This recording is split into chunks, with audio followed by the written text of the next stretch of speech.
Hello friends, welcome to my YouTube channel. अभी तक आपने मेरे चैनल को सब्सक्राइब नहीं किया है तो जल्दी से सब्सक्राइब करें और बेल आइकॉन्स पे क्लिक करें ताकि जैसे ही कोई वीडियो अपडेट हो आप तक आसानी से।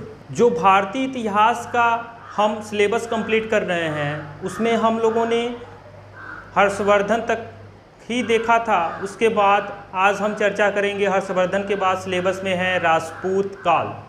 राजपूत काल जो है हर्षवर्धन से ही रिलेटेड है, यानी हर्षवर्धन के बाद का जो शासन शुरू होता है वह सब राजपूत काल में अंतर्गत ही आता है।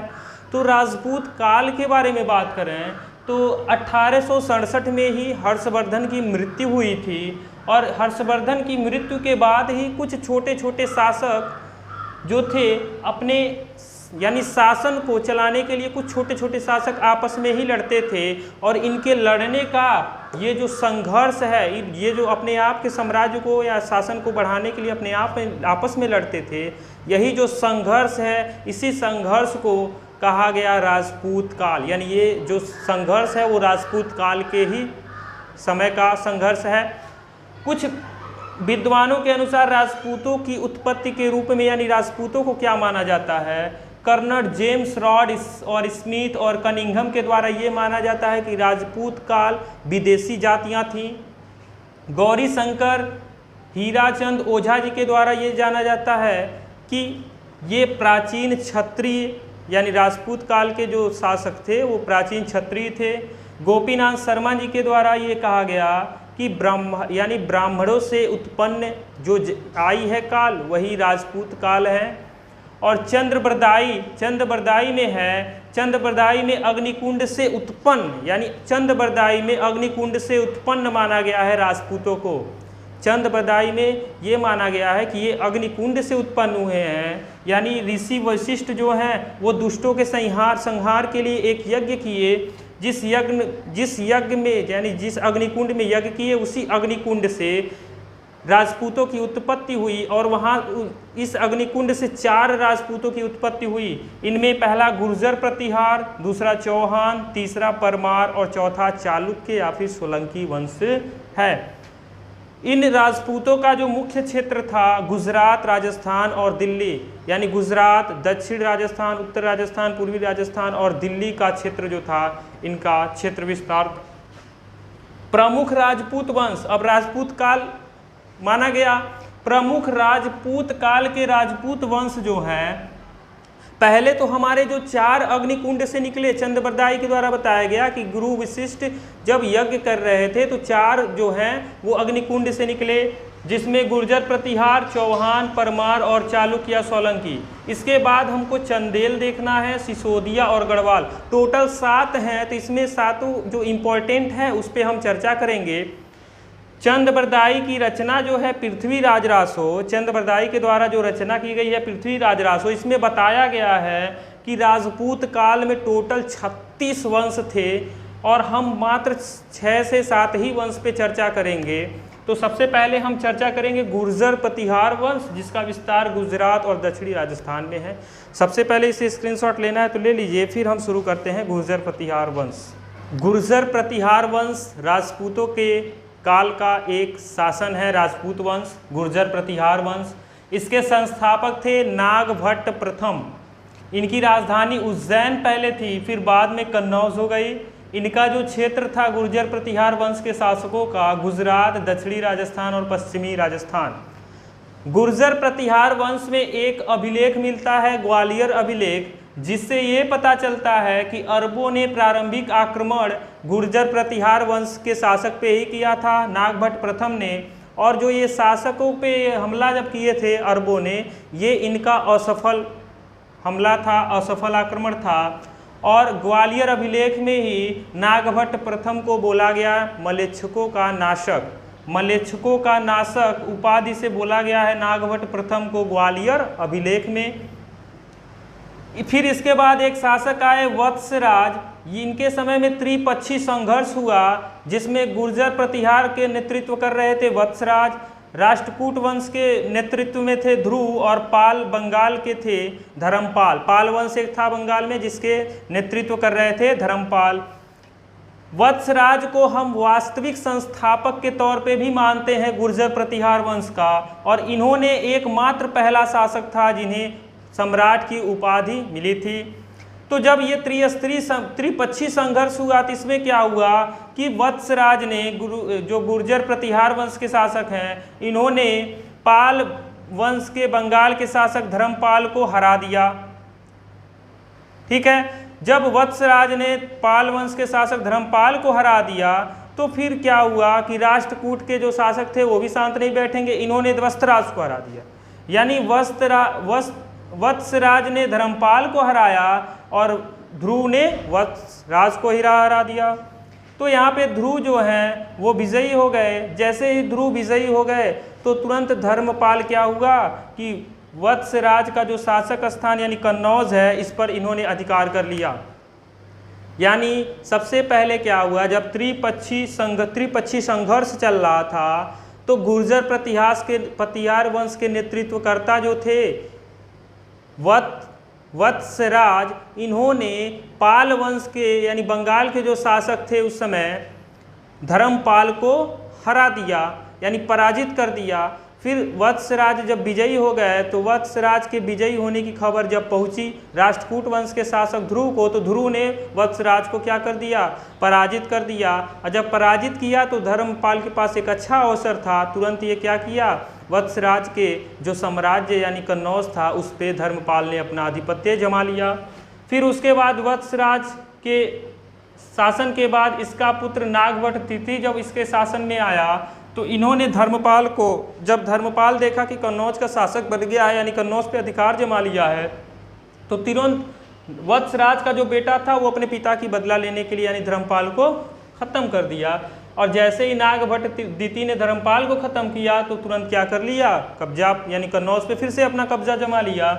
और फिर से जैसे ही यानी जब जब गुर्जर प्रतिहार वंश पाल वंश को ख़त्म कर रहा था, जब जब गुर्जर प्रतिहार वंश का कोई शासक पाल वंश के शासक को ख़त्म कर रहा था तो उसी समय राष्ट्रकूट वंश का शासक गुर्जर वंश के शासक को ख़त्म कर रहा था। यानी गुर्जर प्रतिहार वंश का शासक किसे ख़त्म कर रहा है, पाल वंश का, और फिर गुर्जर प्रतिहार वंश को ख़त्म कर रहा है राष्ट्रकूट वंश। यानी गुर्जर पड़ा है पाल के पीछे और राष्ट्रकूट पड़े हैं गुर्जर के पीछे। तो फिर से राष्ट्रकूट का एक शासक गोविंद तृतीय था, इन्होंने नागभट्ट द्वितीय को क्या किया, हरा दिया, पराजित कर दिया। प्रतिहार भोज और मिहिर भोज की उपाधि धारण की है आदि वराह से, यानी प्रतिहार भोज और मिहिर भोज आदि वराह के उपाधि से धारण किए। और ये क्या थे, विष्णु के उपासक थे, प्रतिहार भोज मिहिर भोज। महेंद्रपाल एक गुर्जर प्रतिहार वंश का ही शासक था और इन्होंने क्या किया कि जो पाल वंश बंगाल में है उसको पूर्ण रूप से यानी पूर्ण रूप से समझ लीजिए एक तरह से जीत हासिल की और पूरे बंगाल पे अपनी जीत हासिल करके महेंद्रपाल ने गुर्जर प्रतिहार वंश को सेफ रखा। और फिर बात करें गुर्जर प्रतिहार वंश के अंतिम शासक के रूप में यशपाल हैं, और एक ऐहोल अभिलेख है जिसे लिखा है रवि कीर्ति ने। यही वही ऐहोल अभिलेख है जिसमें पुलिकेशिन द्वितीय के युद्ध के बारे में बताया गया है। और इसी ऐहोल अभिलेख में पहली बार गुर्जर जाति का प्रयोग यानी गुर्जर जाति का उल्लेख जो है ऐहोल अभिलेख में ही मिलता है। ये था गुर्जर प्रतिहार वंश, इसे नोट कर लीजिए। फिर इसके बाद हम देखते हैं गढ़वाल वंश। गढ़वाल वंश, अगर दूसरे वंश पे बात करें तो गढ़वाल वंश, इसका पुराना नाम था महोदया और ये कन्नौज में था। इसके संस्थापक थे चंद्रदेव, इनको काशी नरेश भी कहा जाता था चंद्रदेव को। चंद्रदेव के पुत्र थे मदनपाल और मदनपाल को तुर्क आक्रमणकारियों ने इन्हें बंदी बना लिया। मदनपाल का पुत्र था गोविंद चंद्र और गोविंद चंद्र ने जब तुर्क ने आक्रमणकारियों ने इसे बंदी बना लिया मदनपाल को, तो मदनपाल को इनके पुत्र गोविंद चंद्र ने छुड़वाया था यानी अपने पापा को मुक्त कराया था। और गोविंद चंद्र को गढ़वाल वंश का सबसे शक्तिशाली शासक माना जाता है। और गढ़वाल वंश का जो अंतिम शासक बचता है वो है जयचंद्र। अब तीसरे नंबर पे बात करें तो परमार वंश, इसके संस्थापक हैं उपेंद्र राज या कृष्ण राज्य। इनकी राजधानी धारा नगरी। और परमार वंश का सबसे प्रतापी राजा था भोज या परमार भोज, राजा भोज या परमार भोज, जो 1000 से 1053 ईस्वी तक राज किया। राजा भोज को कविराज भी कहा जाता है और राजा भोज की रचनाएं जो हैं साहित्यिक, आयुर्वेदिक और वैज्ञानिक ग्रंथों पर आधारित थीं।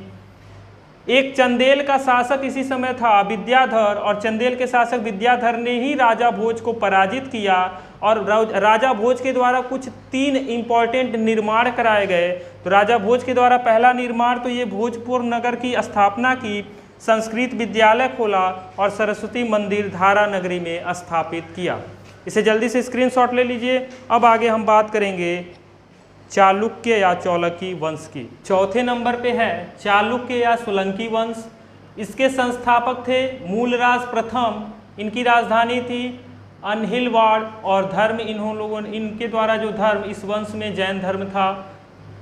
इस चालुक्य वंश के एक शासक थे भीमदेव, जिन्हें भीमदेव प्रथम कहते थे। ये सामंत इनके थे विमल शाह, और विमल शाह ने दिलवाड़ा मंदिर जो आबू में है उसका निर्माण करवाया, और दिलवाड़ा मंदिर जो है जैन धर्म का सबसे प्रसिद्ध मंदिर है। तो जब मोहम्मद यानी इस समय महमूद गजनवी ने एक सोमनाथ मंदिर, बहुत ही प्रसिद्ध मंदिर था सोमनाथ मंदिर, 1025 और 1026 में महमूद गजनवी के द्वारा इसे ध्वस्त कर दिया गया। तब इस भीम प्रथम ने ही इस सोमनाथ मंदिर को पुनर्निर्माण करवाया, और भीम प्रथम के द्वारा एक और निर्माण कराया गया है मोढेरा का सूर्य मंदिर। मोढेरा का सूर्य मंदिर।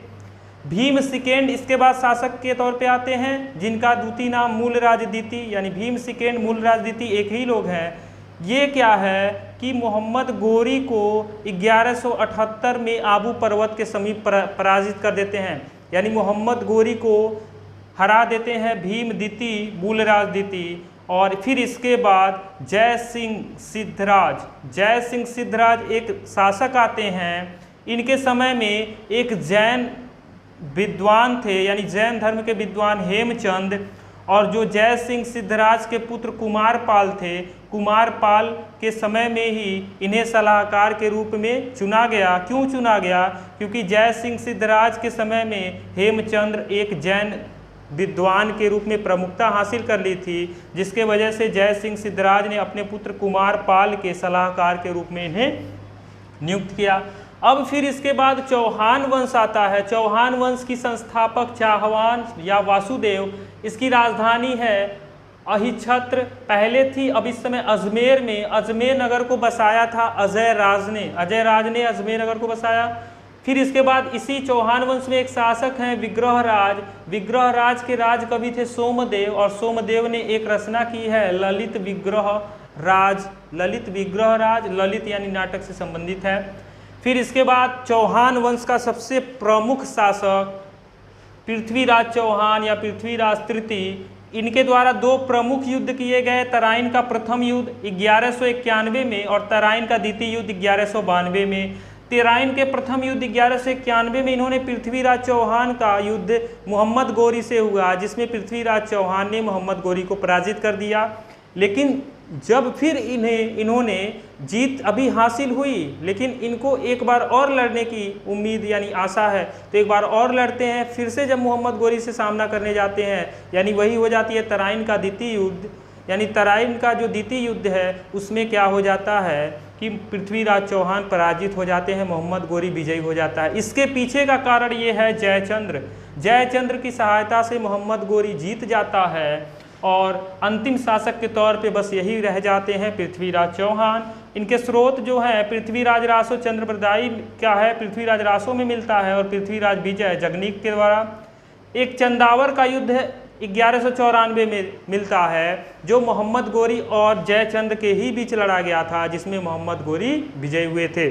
अब इसके बाद अगर बात करें तो एक चंदेल वंश से भी इम्पॉर्टेंट क्वेश्चन बनते हैं, वो भी देखेंगे। पहले आप जल्दी से स्क्रीनशॉट ले लीजिए इसका। अब नेक्स्ट है बुंदेलखंड। इसका पुराना नाम जेजाक भुक्ति या चंदेल वंश। इसके संस्थापक हैं नन्नुक के पौत्र हैं जय सिंह का ही नाम एक था जेजा, इन्हीं के नाम पर जेजाक भुक्ति पड़ा। प्रतिहारों के ये सामंत थे चंदेल वंश के शासक, और इनकी राजधानी खजुराहो थी।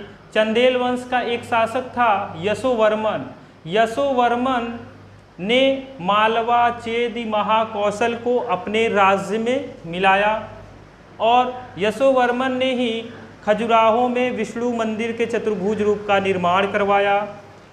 फिर अगला शासक एक धंग था। धंग ने चंदेलों की प्रतिहारों से वास्तविक स्वतंत्रता का श्रेय जिसे माना जाता है धंग ही है। धंग ने कलिंजर पर अधिकार किया और कलिंजर को ही अपना राजधानी बना लिया। धंग का महत्वपूर्ण सफलता है ग्वालियर विजय, यानी ग्वालियर विजय इसके समय की महत्वपूर्ण सफलता है। राष्ट्रकूट की स्थापना 736 ईस्वी में दूनती दुर्ग के द्वारा की गई। दूनती दुर्ग ने ही हिरण्यगर्भ यज्ञ कराया था। राष्ट्रकूट